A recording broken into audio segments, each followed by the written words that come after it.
Hey guys, तो स्वागत करते हैं आपके अपने चैनल जिसका नाम है क्रैक ऑफिसर। जी हाँ, आज मैं ला चुका हूं आपको एप्लीकेशन ऑफ डेरिवेटिव। इससे पहले मैं कंटिन्यूटी एंड डिफरेंशिएशन और सेकंड ऑर्डर डेरिवेटिव पूरा करा चुका हूं।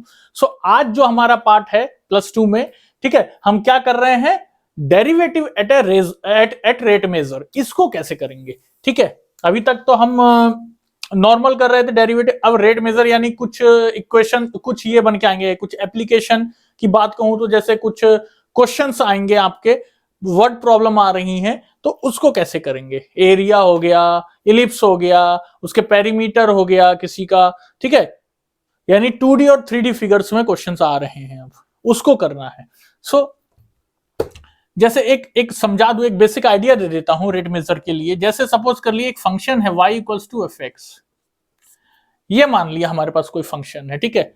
अगर यहां पे मैंने लिख लिया del y by del x, यहां पे क्या लिख सकते हैं हम, dy बाई dx, ये डिफरेंशिएशन हमारा होता था। डेल y मतलब हुआ स्मॉल चेंज, ये डेल x का मतलब हुआ स्मॉल चेंज, यानी डेल y की मतलब क्या होगा, small change in y with respect to small change in x। Small change यानी x की मतलब क्या होगा, x plus del x, small change यही तो माना जाएगा, x प्लस डेल एक्स, ठीक है ना। सो कभी भी क्या होगा, डेल y, यानी अगर मैं इसकी बात करूं, ये एक्चुअली में है क्या, फिर ये है एवरेज रेट ऑफ चेंज, ये average rate of change. Suppose कर लीजिए यहां से एक व्यक्ति है, यहां रहा बी, ठीक है, यहां एक व्यक्ति है, ये रहा बी, ठीक है, इसको यहां तक जाना है, फिर यहां से लौट के आना है।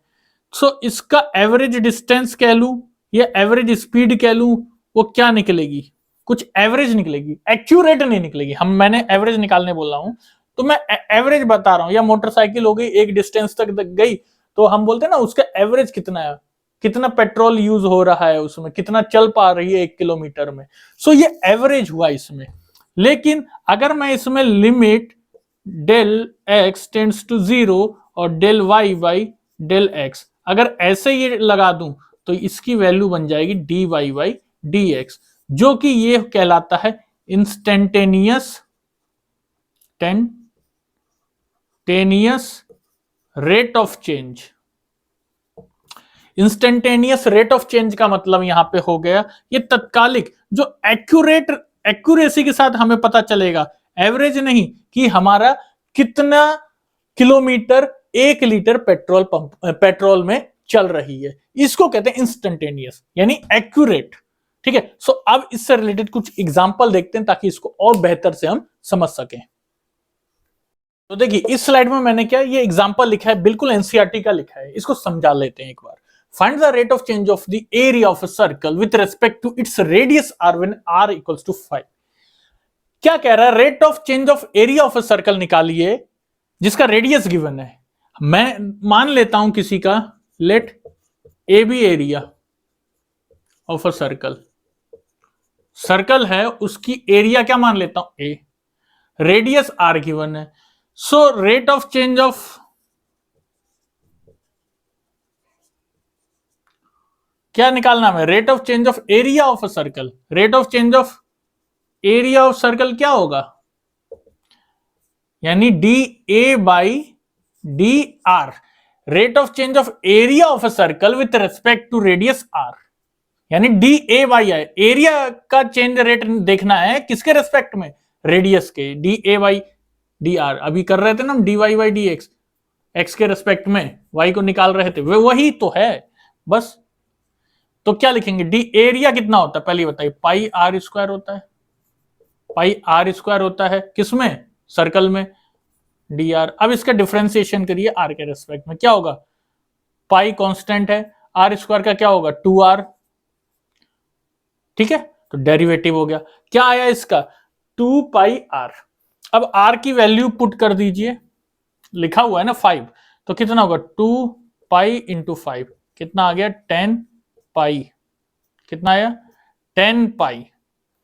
ये जो 10 पाई आया, यही क्या है, रेट ऑफ चेंज, क्या है, rate of change of area of a circle. ठीक है, इस तरीके से एरिया ऑफ ए सर्कल क्या होगा, चेंज होगा। सो बस इतना ही काम हमें करना था इसमें। नेक्स्ट क्वेश्चन और देखते हैं। हाँ, तो नेक्स्ट क्वेश्चन देखते हैं क्या लिखा है मैंने। देखिए, the volume of a cube is increasing at a rate of 9 centimetre square. एक सेकेंड, अगर क्यूब है तो क्यूब होगा ना, सेंटीमीटर क्यूब पर सेकेंड। ठीक है, एक क्यूब है, ठीक है, वो कैसे इंक्रीज कर रहा है? At a rate of 9 centimetre cube per second, यानी पर सेकेंड मीन्स टाइम के रेस्पेक्ट में यहां पे इंक्रीज कर रहा है। How fast is the surface area is increasing when the length of an edge is 10 centimetre.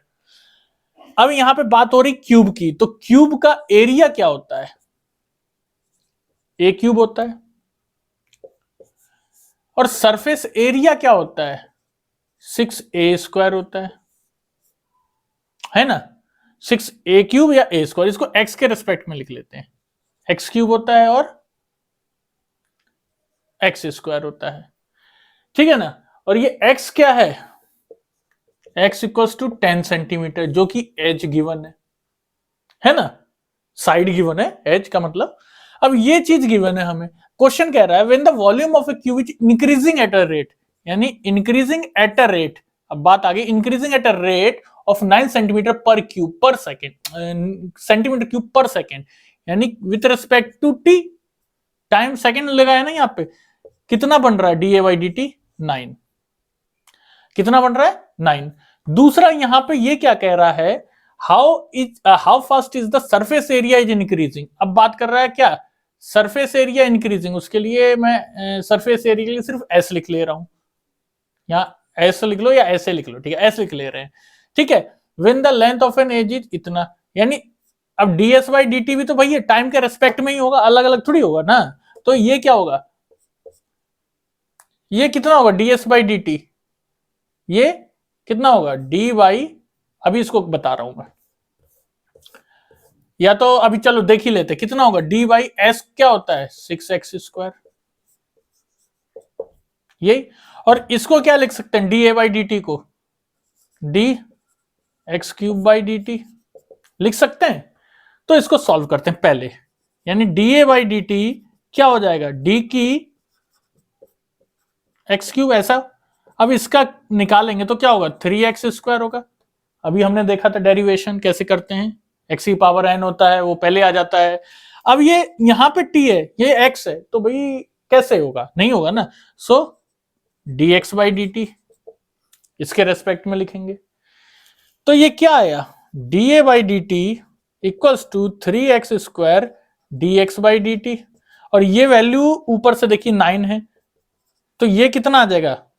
3 और यानी dx/dt कितना आ गया? 3/x²। एक तो ये देख लीजिए dx/dt क्या आ गया? 3/x²। अब इधर आ जाते हैं, ये क्या ds/dt, तो इसको क्या लिख सकते हैं? सॉल्व करिए भाई। 6x² का क्या हो जाएगा? 6 वहीं रहेगा, 2 इधर आ जाएगा, और x बाई dx/dt। सही कर रहे हैं? dx/dt होगा ना, तो ये कितना होगा? 12x। अब dx/dt हमने निकाला था, कितना निकला था? 3/x²। ये x से एक x जाएगा, 12×3 = 36, 36/x आया। किसकी वैल्यू? ds/dt। हमें निकालना क्या था? How fast is the surface area is increasing when the length of an edge, यानी how fast is the surface area. तो सरफेस एरिया पे ही कितने समय पे, कैसे? विद रिस्पेक्ट टू टाइम पे ही निकालना था। सो 36/x आ गया। अब x की वैल्यू गिवन है हमें, कितनी है? तो 36/10, तो ये कितना हो जाएगा? 3.6, है ना। अब कौन से टर्म्स में दिया है सरफेस एरिया? तो लिख लेंगे सेंटीमीटर क्या स्क्वायर। सो ये क्या रहा आपका? इस तरीके से ये क्वेश्चन को हमें समझना पड़ेगा, किसके रेस्पेक्ट में दिया है और क्या रेट ऑफ इंक्रीजिंग है, तो कैसे कर रहे हैं हम उसको। एरिया लिखा मैंने, सरफेस एरिया लिखा मैंने, ध्यान करिएगा। फिर क्वेश्चन को पढ़ के देखिए, रेट ऑफ पर सेकंड कुछ नहीं लिखा है यहां पे, लेकिन मैंने पर सेकंड से पहचाना विद रिस्पेक्ट टू टी है। सो ऐसे क्वेश्चन है। एक क्वेश्चन और देखते हैं। हाँ, तो हम नेक्स्ट क्वेश्चन देखते हैं। देखिए क्या लिखा है यहाँ पे, an edge of a variable q is increasing at the rate of 10 centimetre per second. फिर देखिए सेकेंड है, डेट मींस कहीं ना कहीं क्या विद रिस्पेक्ट टू टाइम आ जाएगा। फिर एन एज का मतलब पहले ही बता दिया मैंने, side. An edge of a variable cube आ रहा है। क्यूब में क्या होता है? वॉल्यूम होगा, देखते हैं, अभी बताता हूं मैं। ठीक है, is increasing at the rate of इतना। वॉल्यूम क्या होता है, how fast is the volume of the cube is increasing, volume की बात हो रही है। वॉल्यूम क्या होता है बताइए तो, एक क्यूब में ए क्यूब या एक्स क्यूब। अब यहां पे कह रहा है an edge of a variable cube, edge का मतलब एक साइड, ठीक है, वो क्या हो रहा है, उसका इंक्रीज कर रही है कितनी, यानी डी एक्स, एक सेकेंड, यानी डी एक्स इस रेट से इंक्रीज कर रही है, D x by d t कितना है 10 सेंटीमीटर पर सेकेंड, ये हो रहा है।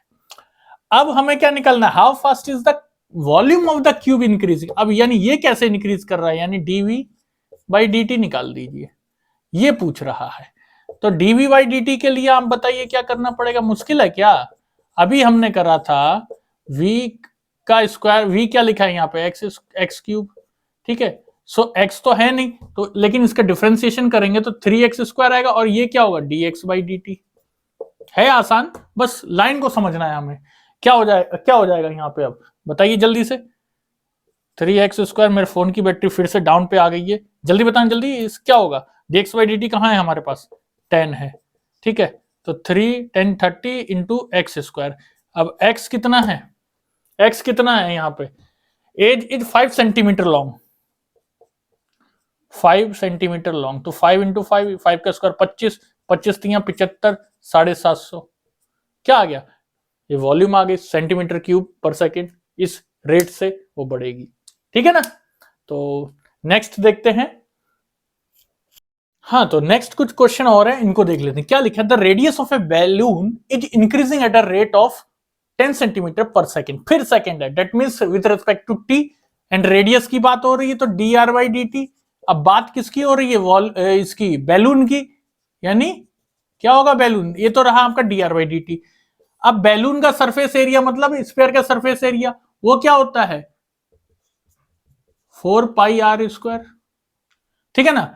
सो इसका हम क्या करेंगे, ds बाई डी टी निकालिए, कितना बनेगा, ds बाई डी टी क्या होगा, d बाई डी टी, और 4 पाई आर स्क्वायर का निकालिए तो क्या होगा आपका, 4 वैसे ही रहेगा, पाई वैसे ही रहेगा, 2r बन जाएगा, और dr बाई डी टी, सही कर रहे हैं बिल्कुल, 4 2 जा 8, 8 पाई और r, साथ में ये क्या dr by d T, dr by d t. अब इसकी वैल्यू लिखेंगे, यहाँ पे देख, यहाँ कर रहा हूं मैं, 8 पाई आर, और dr बाई डी टी कितना है हमारे पास 10, तो ये कितना हो जाएगा 80 पाई, आर कितना है हमारा 15, मल्टीप्लाई कर लीजिए भाई, 15 और ये कितना हो जाएगा आपका 15, 15 4 जा कितना हो जाता हो, सॉरी 15 और 80 कितना हो जाएगा, मल्टीप्लाई करके देख लीजिए ना कितना होगा, 5 8 जा, ये गया 5 8 जा 40, 8 1 जा 8, 8 और 8 12, कितना आया 12, साथ में पाई, सो कितना आया 1200 पाई, क्या आया ये रेट, इस रेट से चेंज हो रहा है सरफेस एरिया। अब बात करते हैं नेक्स्ट क्वेश्चन की। तो अब नेक्स्ट क्वेश्चन को मैंने यहां पे मिटा दिया है कुछ, ताकि यहां पे जगह हो जाए, जगह वहां नहीं बन रही थी। तो क्वेश्चन देखते हैं क्या लिखा है, a man 2 metre high walks at a uniform speed of 6 metre per minute, 6 metre per minute की स्पीड से वॉक कर रहा है, यानी d x by d t कितना है 6 मीटर पर मिनट। पहले मैं बता दूं, ये लेने से पहले यहां पे ये मान लेते हैं, हमारे पास क्या क्वेश्चन कर रहा है, अ मैन 2 मीटर हाई, ठीक है, मान लेते हैं एक आदमी है 2 मीटर का लंबा, ठीक है, high walks at a uniform speed of 6 metre per minute, ठीक है, वॉक कर रहा है फ्रॉम अ लैंप पोस्ट, यानी लैंप पोस्ट मान लेते हैं इधर है, ये वॉक कर रहा है, इस तरह वॉक कर रहा है, तो उसकी कहीं ना कहीं परछाई बनेगी। क्वेश्चन पढ़ लीजिए, देखिए यही लिखा है, find the rate at which the length of his shadow increase, यानी शैडो कौन से रेट से उसकी इंक्रीज कर रही है वो निकालना है। शैडो का हमें नहीं पता, पहले इसको पॉइंट का नाम दे दीजिए, ए बी सी डी और ई, और लैंप पोस्ट की जो हाइट है वो है 5। अब देखिए यहाँ पे इसको मान लेते ए से बी तक का डिस्टेंस जो है लैंप पोस्ट के बेस से, और जो आदमी खड़ा है वो एक्स है, और जो उसकी शैडो आएगी वो है वाई के रेस्पेक्ट में, क्योंकि हमें क्या निकाल, find the rate at which the length of his shadow increase, तो शैडो को मान लेते हैं वाई, और जो आया है जो डिस्टेंस वो कितना D x by d T, यही मैंने लिख दिया था। 6 मीटर। अब देखिए इसमें दो ट्राइंगल दिख रहे होंगे, एक छोटे को, इसको सेपरेटली एक बार बना लेता हूं समझने के लिए। क्या लिख सकता हूं मैं, एक को ए ई डी, ए सी ई, और एक क्या बी सी डी, ठीक है ना। सो इसमें क्या क्या वैल्यू वो लिख लेता हूं, ये बी सी है वाई, और ए सी कितना है एक्स और वाई, यानी एक्स प्लस वाई, और ये कितना है 2, बी डी 2 है, और ए ई कितना है 5। ठीक है, अब दो ट्राइंगल आ गए तो हमें पता है सिमिलर ट्राइंगल की प्रॉपर्टी से क्या पढ़ा है हमने, क्या लिख सकते हैं ट्राइंगल, देखिए इन ट्राइंगल कौन कौन सा है, A E C and triangle B D C, ठीक है ना। तो इनमें देखते हैं क्या है, इनमें क्या लिख सकता हूं मैं, ए ई अपॉन बी डी, ए ई अपॉन बी डी, और ए सी अपॉन बी सी, मतलब बेस। एक बार परपेंडिकुलर लिया, अब एक बार बेस ले रहा हूं, ये आई, ध्यान देना। अब इसको क्या लिख सकता हूं, इसको क्या लिख सकता हूं, ए ई कितना है मेरा 5, बी डी कितना है मेरा 2, और ए सी कितना है मेरा, ए सी देखिए एक्स प्लस वाई, और मेरा बी सी कितना है मेरा वाई। ठीक है, इसको सॉल्व करेंगे अगर, इसको क्रॉस मल्टीप्लाई करके तो क्या होगा 5y, ये क्या होगा 2x प्लस 2y, ये यहां आएगा तो कितना बचेगा 3y इक्वल्स टू 2x, ये बचा हमारे पास।